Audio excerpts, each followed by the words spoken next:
What's going on, everybody? It's Jesse Palacios with Truck Talks, and I got my dude, Cory Necaise, and if you look right here, Necaise Tree Services. So why do I have a tree service dude on the Truck Talk? Again, we network, but we also get testimonies. We look at faith, thank you, God. And at the end of the day, we look at things differently.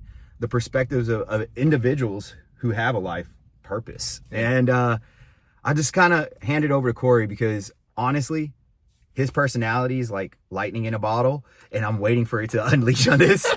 Like, this dude, like, you go to his social media, which you'll see some clips, right? He's always talking, giving a good word. His energy is solid. And I tell you, whenever you're looking for someone just to move earth is one thing, but whenever you're looking for someone to bring some energy, take care of your land, landscape your stuff, look amazing, and give you actual input on how it can change, that's the dude. So, Cory, tell us a little bit about yourself, man. Oh, man, I see. Well, native, local, South Mississippi. Grew up here all my life. Growing up around South Mississippi, you know, we always had hurricanes. So you kind of became a hurricane kid as we knew it as we were growing up. You knew how to run a chainsaw. You knew how to cut a tree down under tension, you know, to clear for storms. But, no, man, grew up, you know. So, local, I call it local yokel, right?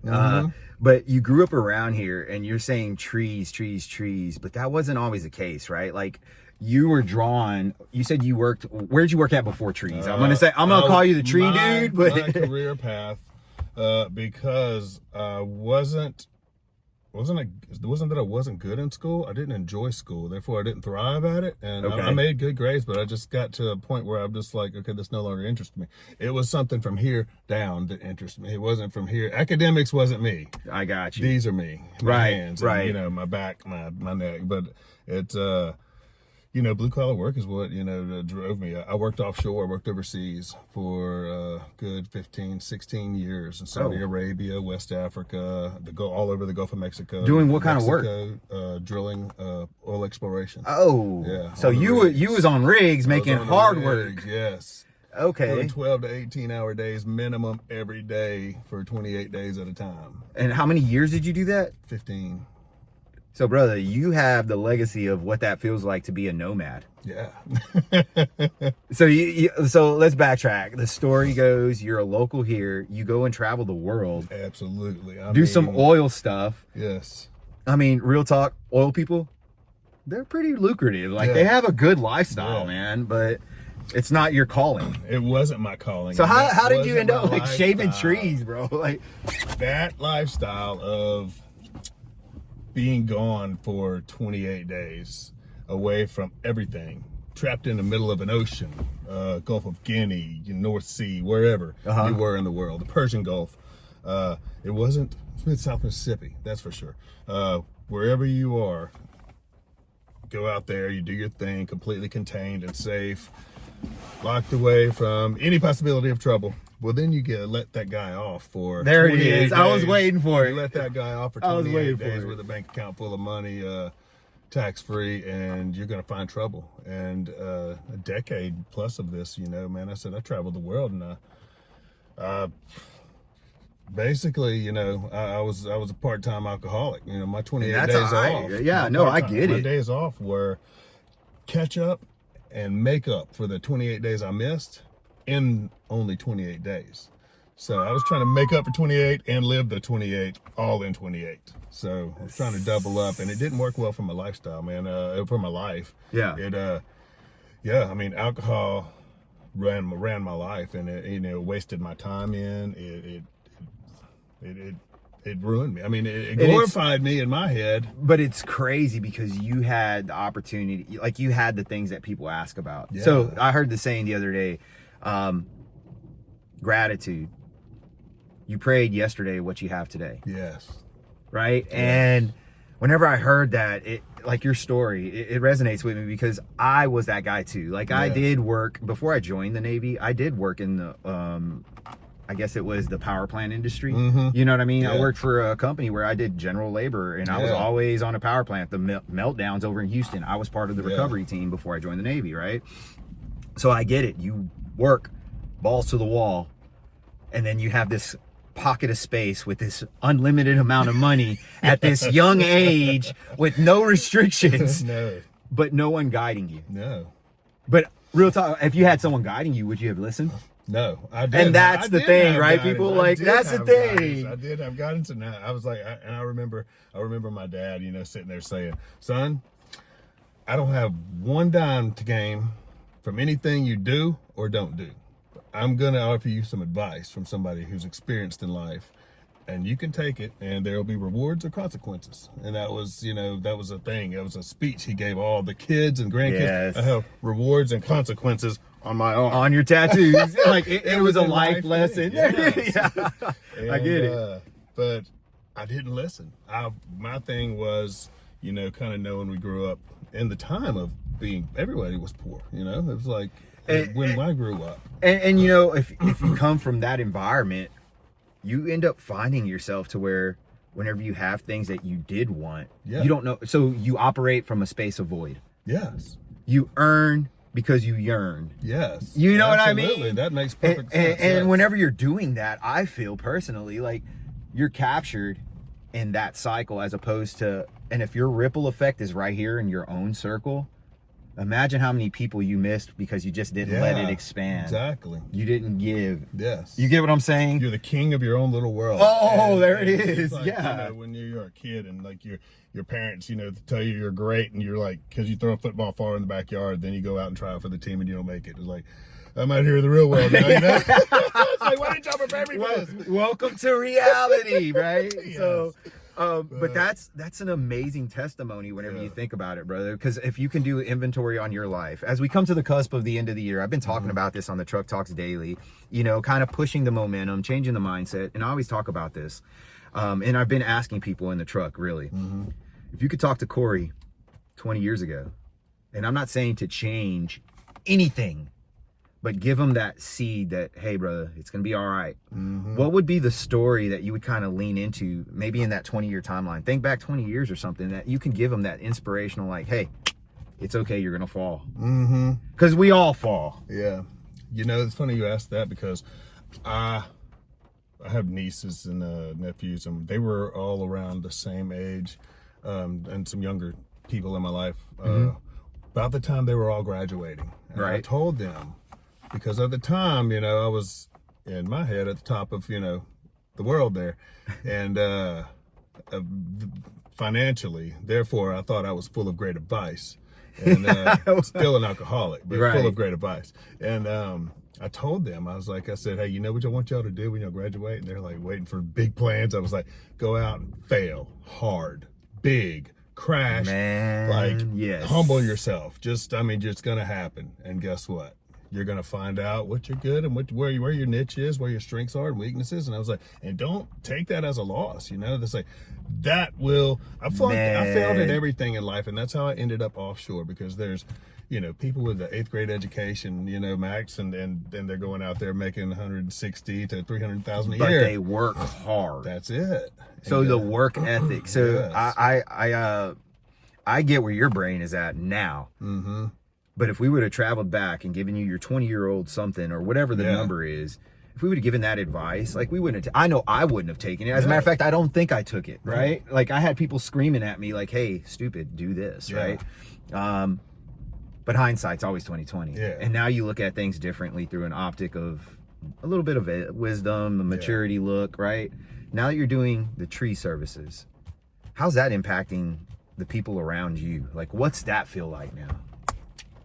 It's really, really, it's just like super fulfilling and a blessing. And that's what I say. And like one of our ads, I'm like, hey, let's walk your property and find a budget that fits, you know, what you want done. And we've created this awesome group of men that like love coming to work. They called me yesterday. They're like, hey, are we working? I saw you out on your skid steer on 53. I said, no, I'm helping a buddy out. They're like, well, can we come help? And I was like, you know, they just love doing it. So, because, okay, so real talk, your energy and the environment that you cultivate, that's your gift, brother. Like you give so much now that you didn't have, because you really think about it through the alcohol lens, you were only tapped out at this ceiling because your thought process was only here.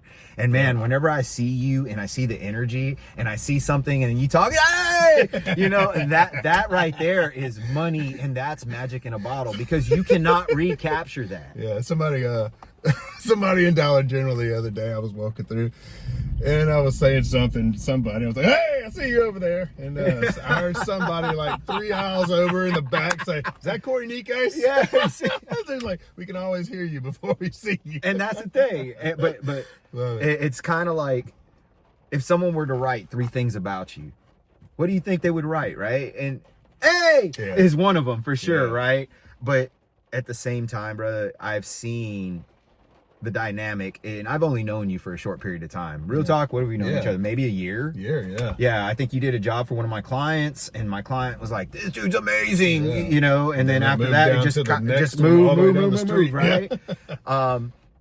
The domino effect of networking and the opportunities that... Speaking of there you that go. right there, that client, you know, me and him is like really cool. You know, he was like, "Hey man," he's like, "What do you think about, you know, this right here?" And I was like, "Yeah," I said, "That's not left exactly how I wanted it to do it. I'm come back and do a little something else." So I went back and did a little more grading and smoothing out and root raking and grinding for him. And then after that, you know, it was like, we talked later, and what was it about? Oh, I think he was swapping jobs. He was leaving, you know, Louisiana and looking for something else. Yeah. And me and him just stayed in contact, and I helped him like find another job. And I was putting him onto all kinds of people. And now it's like, yesterday we're like, "Hey man, hope you had a good Christmas." It's like we just talked. Now it's like, and that's the thing, right? And then, so that domino of you impacting that small, like you were saying just a little while ago, it's. Man, whenever I say I get goosebumps sometimes talking to people, you were talking about the ripple effect, and I always talk about it on my show. And you said you've never even watched this, so that makes it even better. Now you're gonna watch. I didn't know what you were talking about when you said truck talk. I was like, I'm down. Is that like code for something? But because it's such a new thing that I'm unearthing, and the opportunity just to sit and talk with, again, local people. And it doesn't even have to be the idea of local people. The idea is truly like your testimony is a fantastic testimony.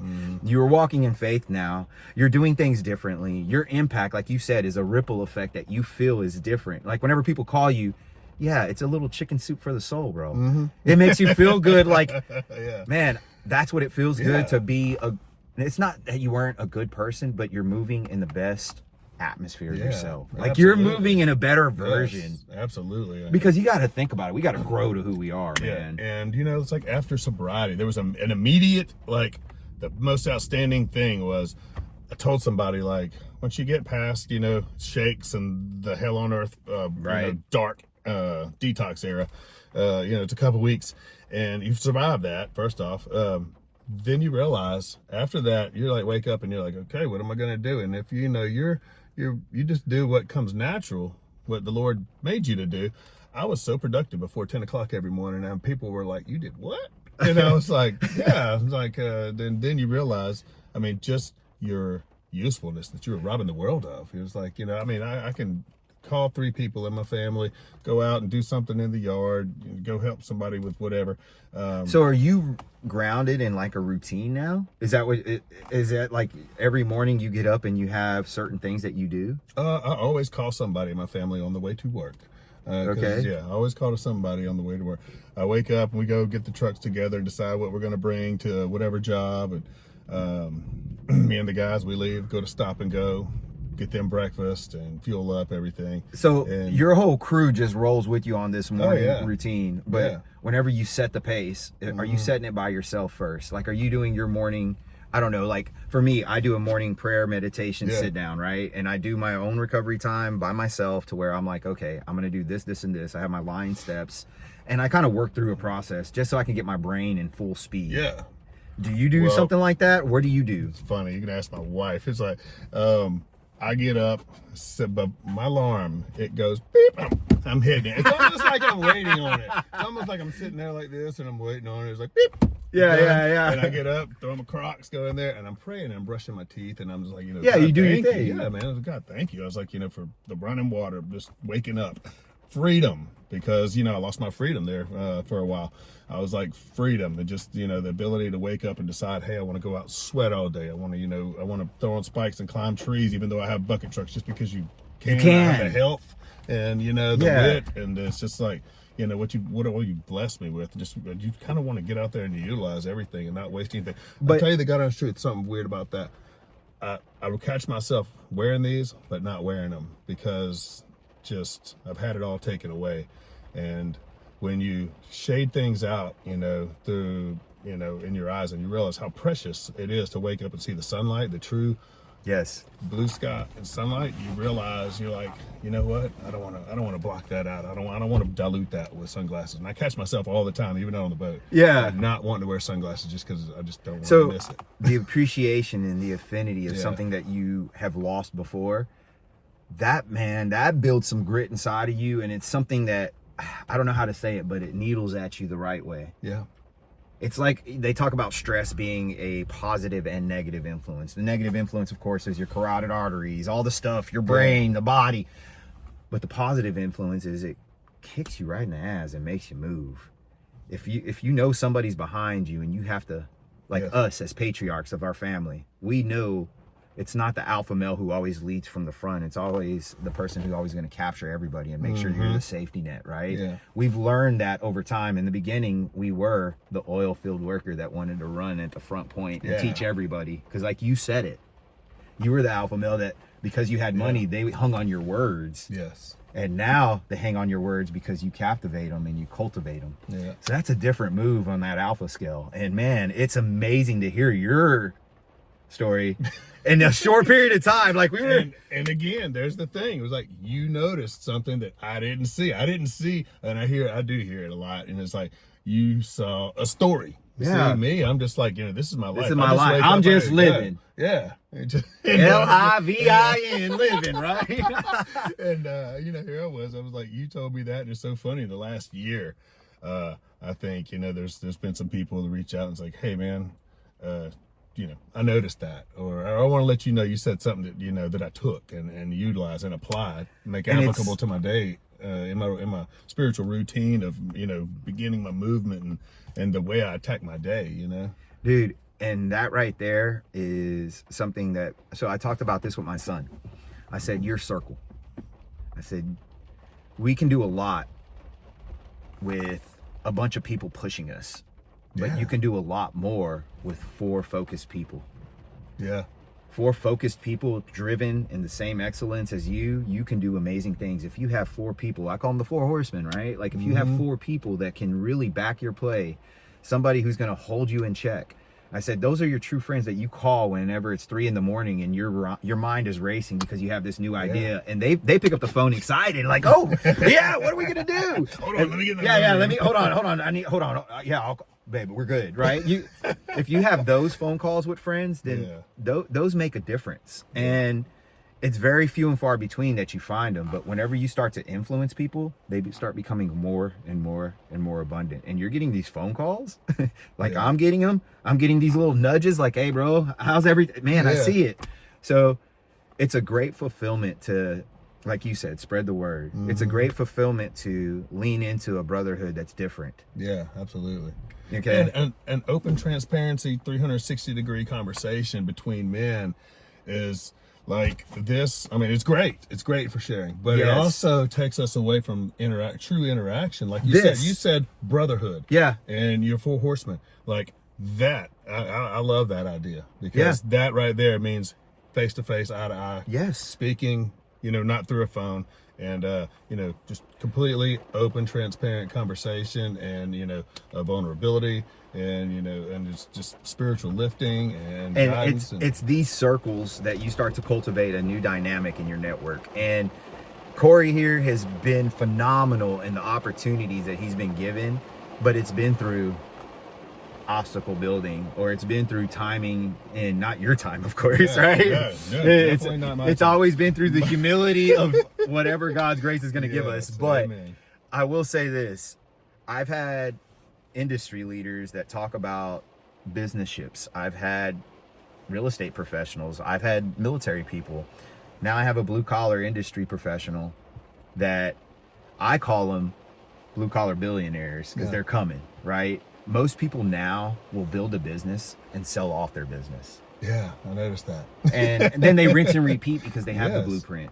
And then you can turn around and teach people how to do something and your personality would cultivate that environment. Yeah. Like, have people, you get what I'm saying? Starting out businesses, I try to help them out, and my nephew, anybody who has a business, because I look at people who started businesses before I realized I had one. Again, I didn't even realize I had a business. Somebody said, "Where's your LLC? How are you gonna do it?" Exactly. Yep. And I was like, I don't think they're like you got to. Yeah, you got to. You bought a truck, a dump truck, and skid steer, and 5 men to my property. Surely you got the LLC. I was like, okay. Seriously, I'm like, I didn't realize I'd done something. And it's literally, there was Steve Harvey actually said, he said, I had my head down grinding so long, I looked up, I didn't realize I'd done something until somebody said so. And that resonated with me. Oh, and, that's a big one. Yeah, it was, and it's like, man, I was like, that is so like on point to where, because people say things all the time, and you're like, what? And I was like, oh, okay. I did. I was talking about your mindset, and he was talking about, think of a tree. And I thought of you. But I'll take it. But the reason why I thought, it's like the epiphany moment. Yeah. And then the Merry Christmas text from you happened. Yeah. Oh, yeah. So this is why you're sitting in this truck, is because I connected some dominoes. Wow. And I was open to the opportunity. But he said, think of a tree. Whenever you root a tree doesn't grow unless it has strong roots and foundation. That's right. And whenever it grows up the trunk, that's kind of like the growth curve. Like, we'll say that's the 20s, 30s, and 40s. You don't really get to bloom until you get to those outlying blooms of the branches, and if it's going to be fruitful, if it's a fruit tree, whatever it is, that's your world. But at the end of the day, you don't get to that point until you've had the wherewithal of the growth, building the foundation, and everything. So whenever that all came into fruition, I was like, huh, and I didn't know. And then you text me Merry Christmas. I'm like, Truck Talks. That's awesome. You get how it all comes together, man. And again, my dominoes don't always fall the right way, and my dots don't always connect, because my brain operates sometimes. You said that. I was like, what Truck Talk? I was like, it's kind of loosey-goosey. Yeah, I was like, well, I was thinking toolbox talk, like from offshore, JSAs and stuff, and those safety meetings. Yeah. And I was like, toolbox talk? We got another project coming up or what? But hey, this is better. And then this is the thing. This message resonating who you are, giving you an opportunity to platform, because I'm going to need your business stuff, because it's going to be coming across the screen right about, actually it's going to be there the whole time, hanging out in the back seat, right? Yeah. But at the end of the day, I just wanted to say thank you, dude. Like, it's been pretty cool to get to know you a little better. But number two, I always knew that you're like me. Like, you come from some stuff, and because of that, you're building some stuff. Yeah. It's that simple.